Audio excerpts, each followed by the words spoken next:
Hello, relatives. Ehana wodaku yepiki emakiapi. Hello, my name is the long ago ancestor. You would know me as Bobby Gray Eagle. Um, I usually at this time I'm sharing at a local treatment center, but I thought I'd still be in that vein and share just some thoughts, what's in my heart. In Dakota Lakota, the way the elders teach that that's the best place to share from. In the past, when I was a adult um, trainer, I guess, yeah, that's a good one. Adult trainer, you had to have a training training outline. You had to all have all this. You had to have so much structure. And I get where that's helpful and needed, but you lose something in that. You lose some of the ambiguity, the freedom, the mystery, things like that. So that's what you're gonna get a taste of that today. I'm gonna talk about what comes up, things that I'm seeing right now in this time of human history when it comes to sobriety. What a crazy time to be called to sobriety, huh?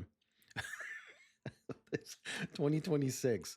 We just finished 2025, and it's just like, what the, Chris Farley falling down, falling down the mountainside, getting up, and what the heck was that? Um, on this channel, maybe down the line you'll get those little cut-ins and all that, but I'm just trying to make this really, I suppose, organic, and raw. And so you're gonna hear the background noises, you're gonna see things, you're gonna see the things like my window over there. I got the film on there. You're gonna see, just me living life, and I'm gonna be fine with that if you're fine with it. Cool. If not, man, keep stepping. Go find your dude. Go find your dudette, and they'll tell you and they'll teach you. But for here, it's gonna be what you see is what you get. I wear my heart on my sleeve. My voice is unfiltered, especially now. As of late, it is very unfiltered. So you're gonna get things that you probably wouldn't. I don't know. You wouldn't get 5 years ago with me. And some of my relatives, I can't remember where they were from. Two gals, they're no longer with the parachurch organization I worked with. They gave me a huge prop. They said, you got like an uncle vibe. In our culture, you would be like an uncle to us. And so they made it a point to come up and talk to me when I journeyed to the East Coast. And I just remember thinking, wow, these they made me feel important. And so you're going to get a lot of that kind of uncle energy. 50, I just began my 51st winter. Winter has arrived here on the prairie. Where right now I'm looking at the my outside temperature gauge and it says -2. Holy crap. But yeah, when I'm at a local treatment center, you get used to this. Get used to me being chasing squirrels and rabbits, because that's what this channel is all about. I'm not gonna, I'll share with you quotes, I'll share with you teachings, things like that. But when I show up at a treatment center, I tell them, I always try to caveat it, especially if I see maybe a new face in the room, or, you know, I'll say, hey, look, I can be much. You're going to get a lot of brightness. You're going to get a lot of loudness. I go from thought to thought, but that's what's coming out of my heart. I'm speaking from the heart that the Creator gave me. And so, no, most will nod their head, or just look at me in acknowledgement, like, just, all right, bro, do you? But I'll tell them during that time that I am going to share in such a way that it's going to seem like I'm all over the place. And that's by design, because that's how it comes to me. I see these things. The best way I can explain them, that they're like mind pictures. And for you who know me, that live in this town, live in this area, I can tell you right now, you're probably not going to like what I have to say. You're going to remember the old Bob. The old Bob went away. The old Bob is gone. I mean, in some ways he's still in there, um, but the version of him that's in there is Bad Bobby. This guy that, oh my goodness, shows up now more than ever. Ever since my son Skylar made the journey, blessed be his memory. Ever since Skylar made the journey, anger and saudade, um, you know, the it's an extreme, it's a heavier form of melancholy, is what it's a Portuguese word. I think I'm saying it right, saudade, but it means an intense longing for something that was once loved but has now been lost. But in Dakota way, we believe we'll see them again. They're alive. So one of the things that came up, one of the three that are consistent, is anger.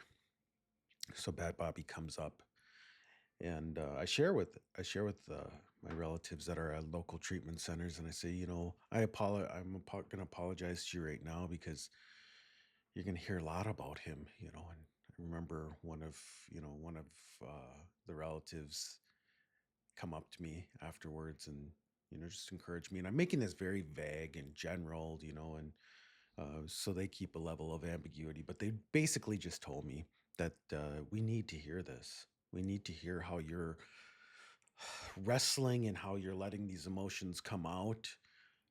So when we, God forbid, have a day of evil or evil show up in our lives, well, at least we can have a example, and we can remember your story. And it just showed me that stuffing stuff isn't always the answer. You don't. It's like in I don't know, various circles within American Christianity. You don't talk about private things. You don't talk about those things that are, you know, unbecoming of our family or of, our congregation, our denomination, or American Christianity as a subculture in general. You don't talk about those negative things. And in Dakota Lakota Way, remember, you don't talk about what's happened, private family things. And so it makes total sense that now in this time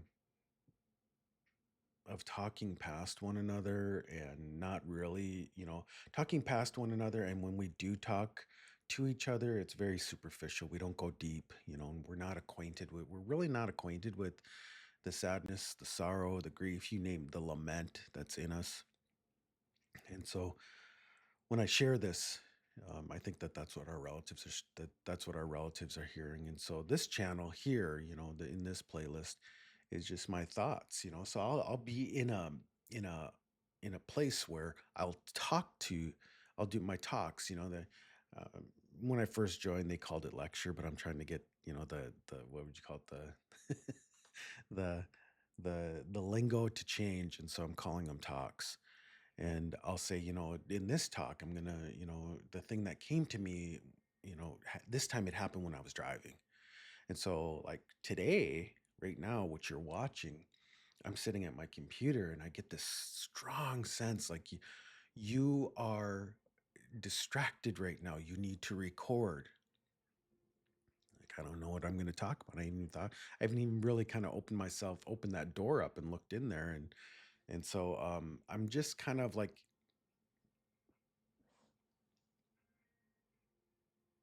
what would you call it?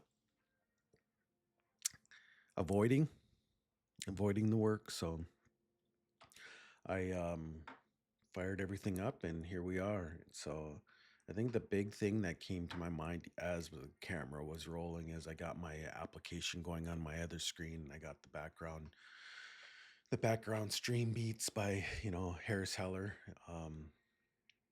Free music to have in the background, Um, but it's on Apple. I think it's on Apple. At most streaming services it's on, but got it all fired up, and so here I am.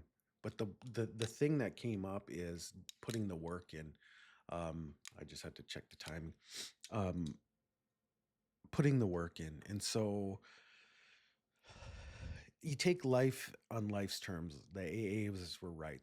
Alcoholics Anonymous, the AAs were right. You take life on life's terms, and so today that's how it came to me. It presented itself to me. I put on a shirt that my son gifted me, and I remembered that it's going to be cold out, and so I, dressed in my base layer of wool, and just little things like that. So by the time I got back into here, still haven't received, I still hadn't received what I was going to share. And so part of, and if you see, this mic is really good, so you're probably going to hear my my what would you call it, my GI.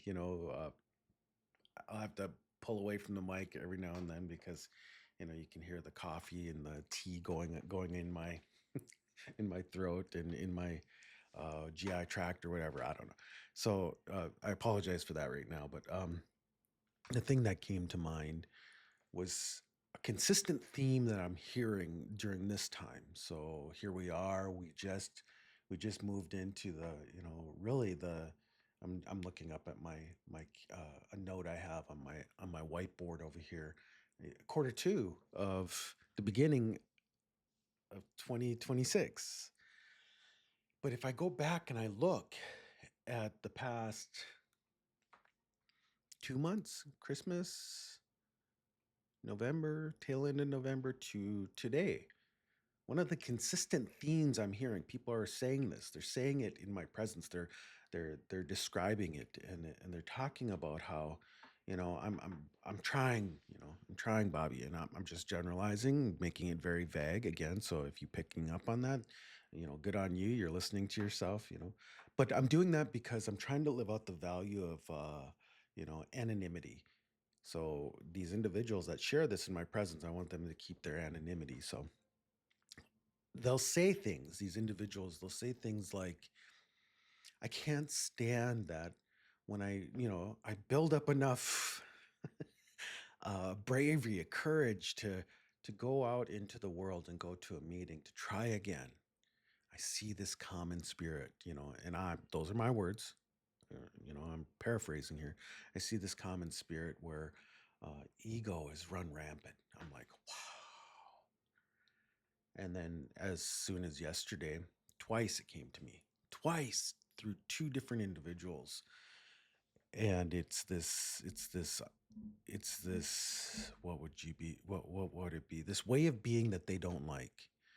In Dakota Lakota way, I read in Ella Cara Deloria, she's a respected ethnographer that has since made the journey since she wrote this book. Um, she spent most of her time studying the Dakota Lakota people around the Fort Yates area, so the Standing Rock Reservation, and she wrote in this book a way of being. And then in one of her other books, speaking of Indians, she talked about how elders, would look at how the young people were behaving, or the people in general were behaving, and when they acted outside of values of the Dakota people, the Lakota people, the Oceti Sakowin, the Seven Council Fires, also known as the Great Sioux Nation, when they acted outside that, they said that they were acting some way. This individual or this family was acting some way. I thought that is just like, when you're acting some way, we don't even have a description for that. They're just acting some way. I love that. That's what I hear in my relatives that have built up enough courage to go out and try at a support group, and they're met with egos. And so I share with these individuals, that's interesting you say that, because all of us want to be heard, right? And we have to acknowledge what was given to us. And so that's what I say to them, is that that's interesting you say that, because I've saw that too. So telling them that they're not crazy, when's the last time you've ever been really truly heard? I think that it's an art that needs to, an old way, an ancient path that needs to come back. And I share that a lot within treatment circles. Like, you want to do service work, get good at listening. How is that service work? I'm like, how somebody for the first time in their life sharing group, how much courage that takes? Just listen to them. So, and in that listening, you're actually doing something that's very honoring to them, and you can see the wheels turning. But I'll acknowledge that what these individuals are sharing with me, and I'll say, I hear you. I see it too. So I would feel hurt if I was on the other end of this. I would say, no, man, I see that. I'm seeing the same thing. I agree. I saw that too, and I'm seeing that thing. And because a lot of times these individuals that feel brave enough to share it with me. They've exercised courage. I'll tell them, what I'm trying to do. So my seeking the welfare of the circles, the family, the Tiwahe, the Tioshpaye, the community, the Oyate, the larger group of individuals. The nation is what the Oyate means.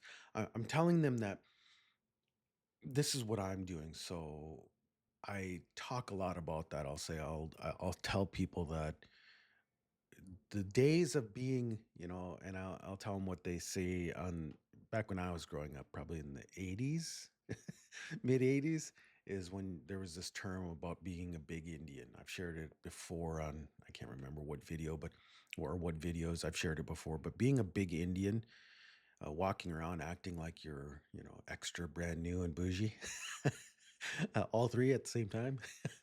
um, or you're just there to hook up at the support group. You just came there to use it as a real life fishing ground for you to get a significant other. Um, you're running around this place. You're shaking hands and kissing babies, and fist bumping. It's all about. It's totally opposite of what Dr. Bob and Bill Wilson created.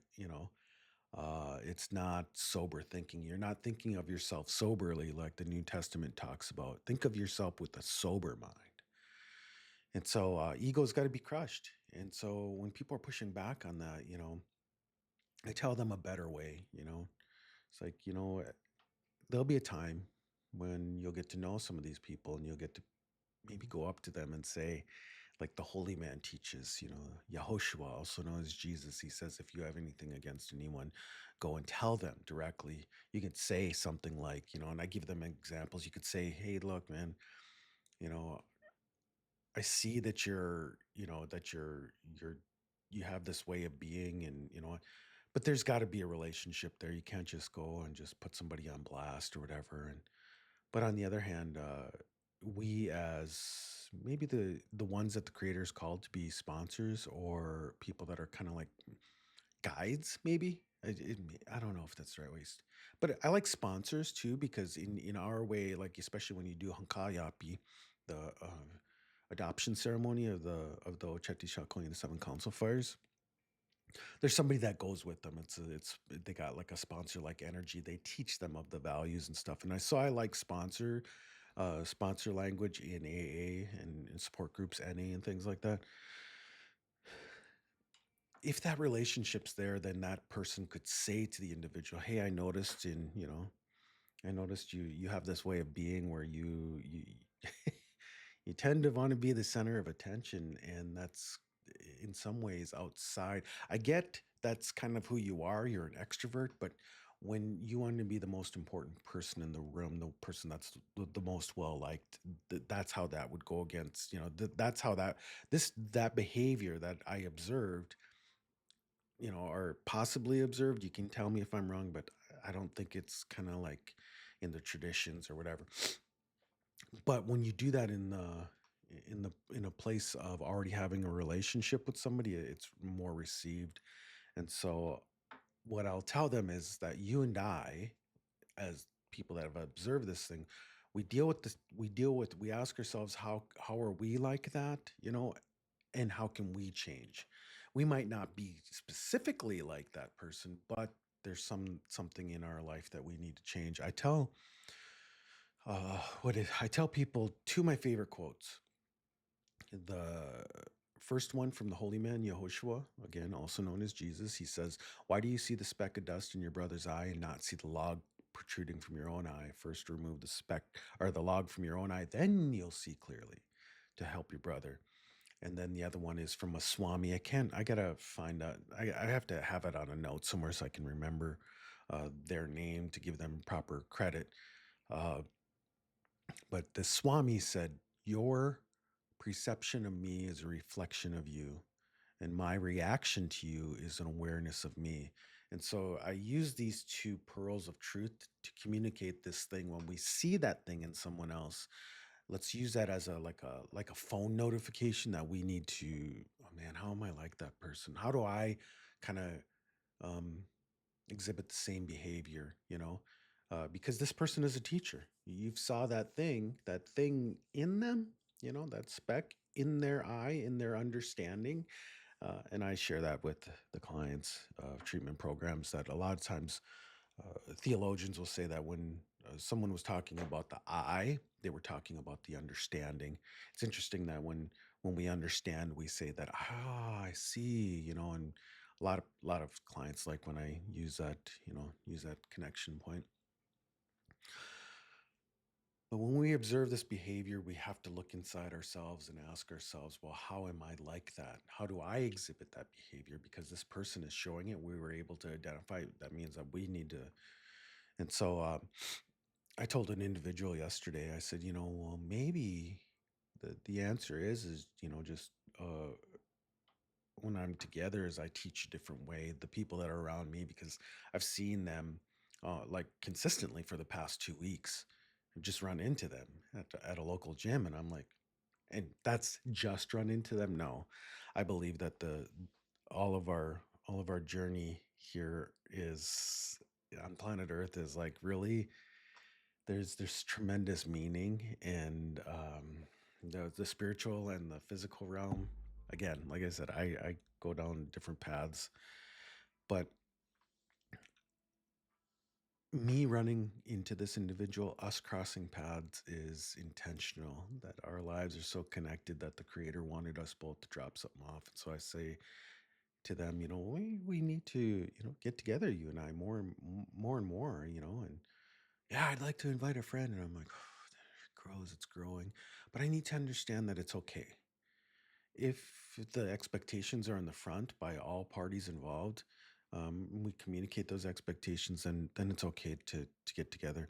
Just don't want it to grow big. And I always say in my talks, do not hold Bobby Gray Eagle higher than I need to be.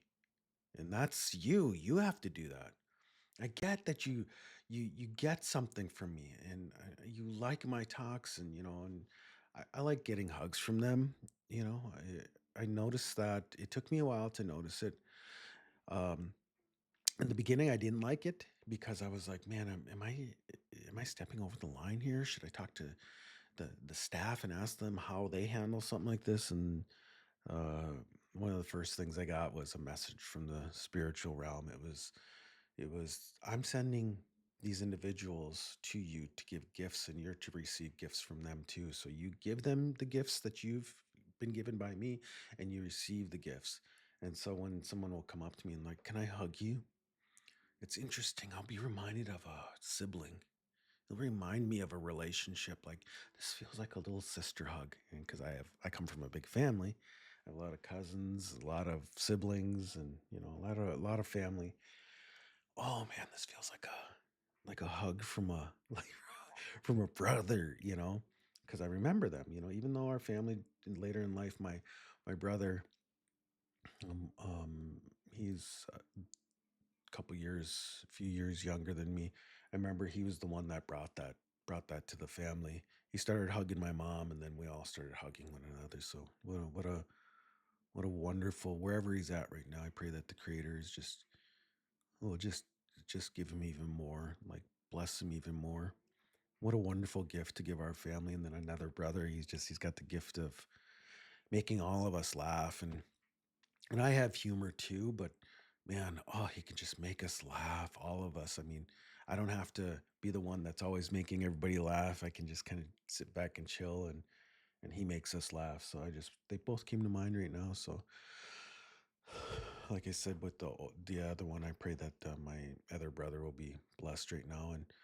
But these hugs, they feel like they're coming from relationships, and so I receive them in that manner, and I receive what they have to say about it. And so when they come and they tell me these things, or they share these teachings, I listen to what they have to say. And so in these groups that they want to start, I need to be okay with, like, just putting that caveat out there, but I need to be okay with, like, okay, look, they're looking for guidance, and they haven't found it yet, and they're asking you, they're giving you the tremendous honor and privilege to walk with them. You won't always be their teacher. I'm like, okay, yeah, that's right. That's right.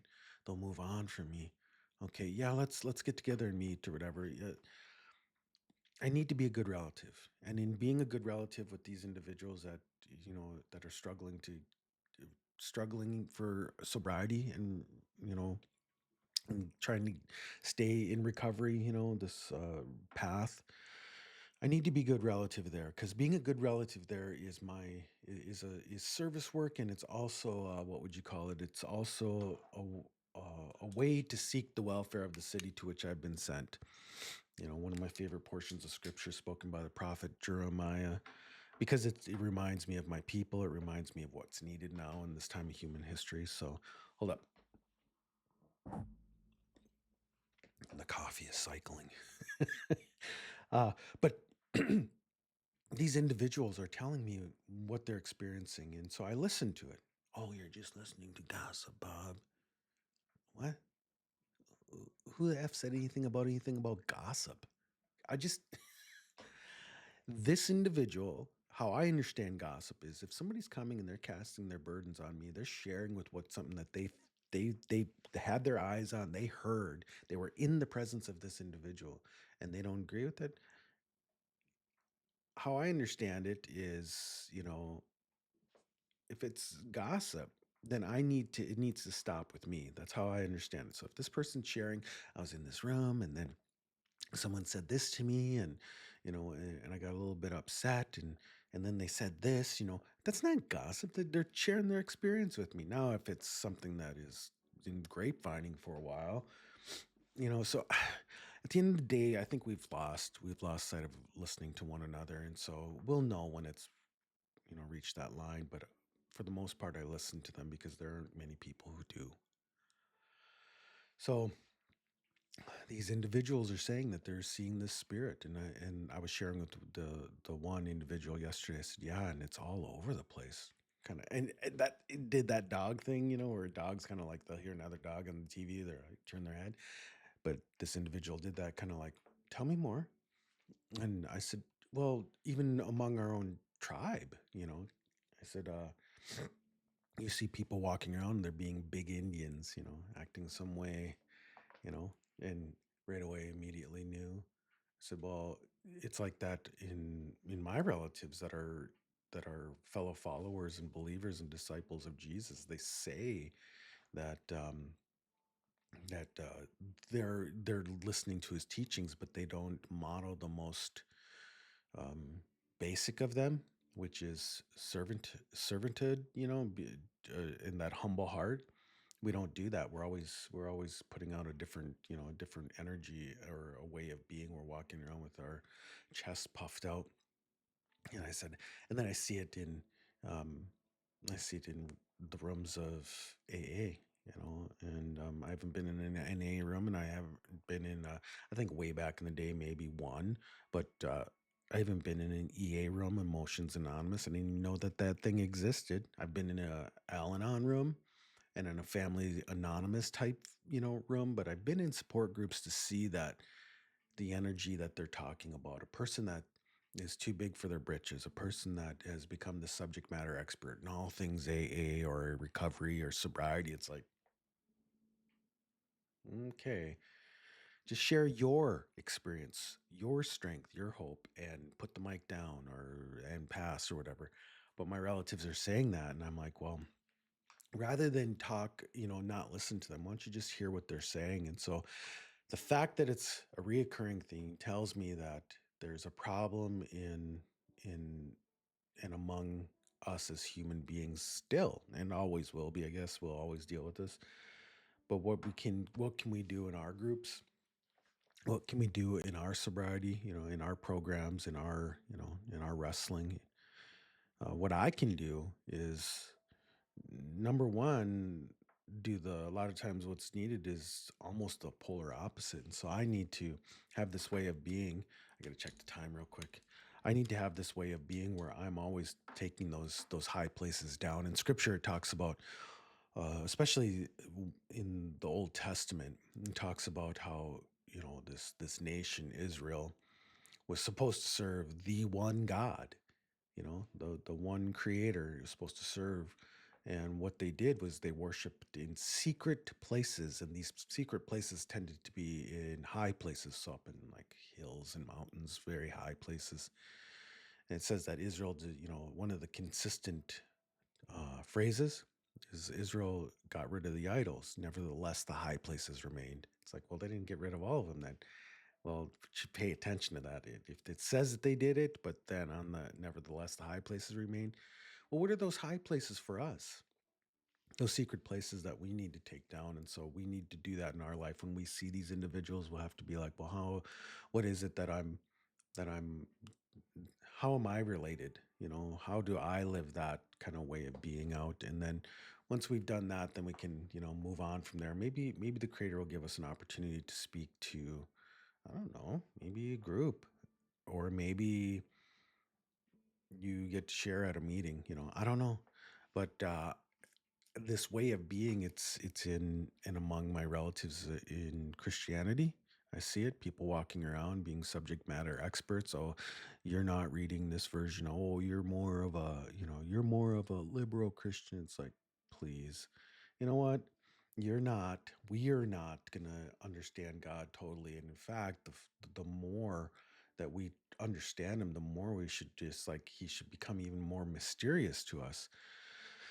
But people that think that they have him nailed down, they don't. So sobriety, what would you call them? People that are walking around, as big AAs, and then big Indians, big Christians, you know, we're out of balance. That's the big thing that we need to get across and take into consideration. How am I out of balance like that individual? And so, and then do something with it. Extra credit here, but part of an apology is number one, exactly say what happened. What is the issue? Admit your part in that, and then how you're going to fix it. And so, like, acknowledge that there's this thing going on. I swear, like, I think with it being so cold, I can hear like the what do you call it, the pipes or the duct work kind of making noises, so caught my attention. But we need to take responsibility. Well, you didn't do anything wrong. Well, maybe we do need to take some responsibility for it. I remember when people would tell me, well, your brothers and sisters in Jesus, mainly natives, are acting like this. What's going on with that? What's that about? And I'm like, yeah, what you saw is correct. I saw it too. But we're like them. What do you mean? We have crazy aunties and uncles too. So we need to find out. I remember one theologian told me I listened to his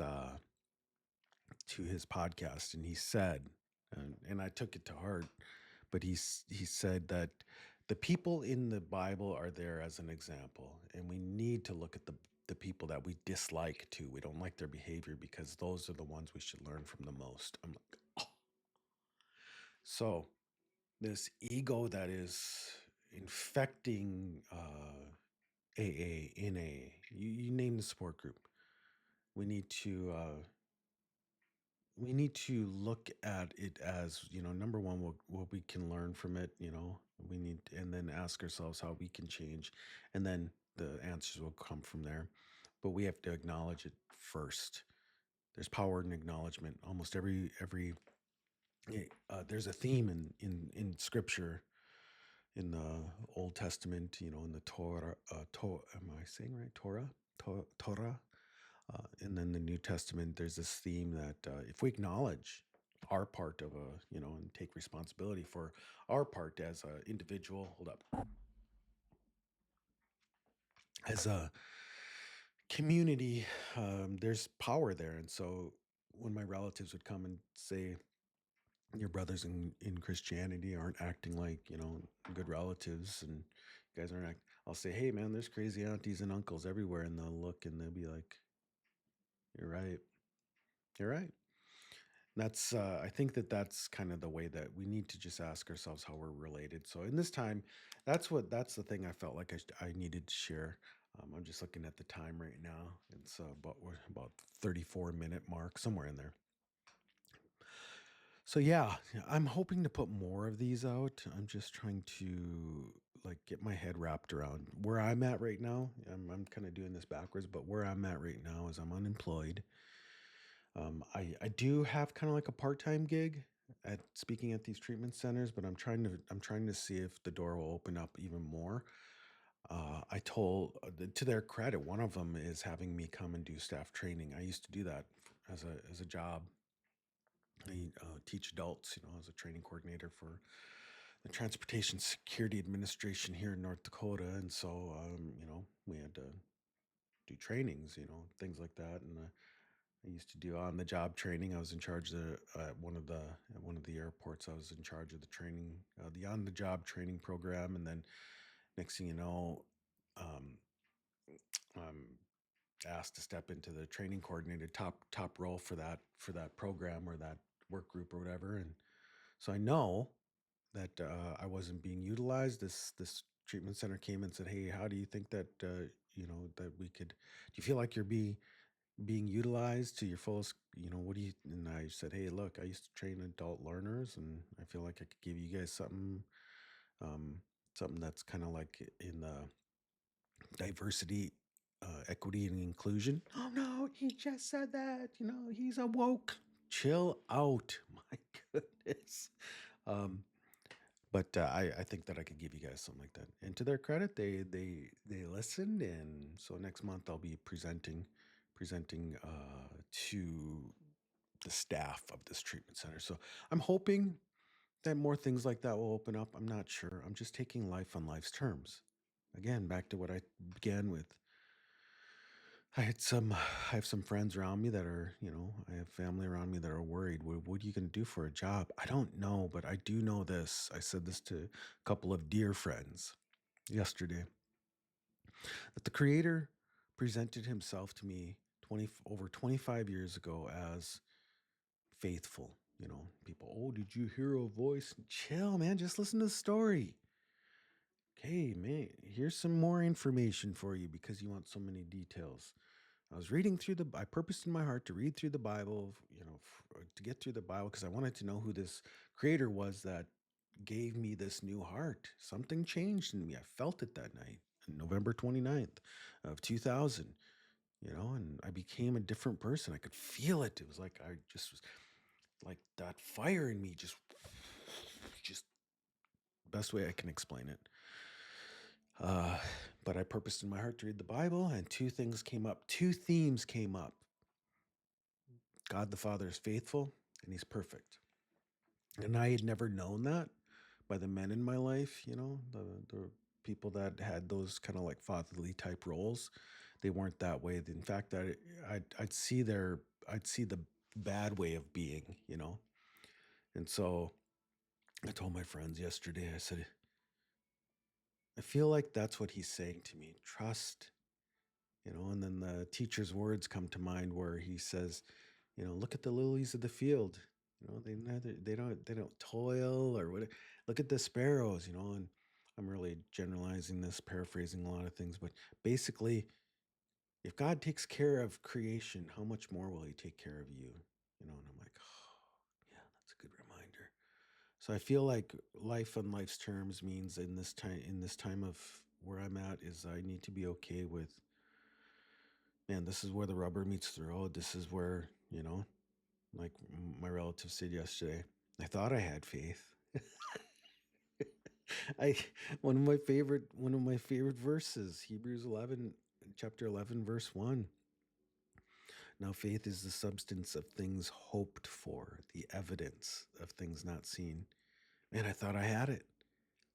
And now I'm in this place to where I'm waiting on the creator. Well, part of that waiting, you need to be putting your resume together. Chill. All those things are out there, but every time that I tried to really, I don't know, push the rope, the creator's like, what are you doing? That's what I felt. It was so pressing. So the creator's talking all the time. I'm just going to finish with that. The creator's talking all the time for you that's trying to stay sober. I hope to share more of those things on here, how he's presenting himself to me, how he's talking to me, how I'm living life on life's terms, and I hopefully get something from it. But as for this one, I'm going to close this down and say Dokshta. See ya.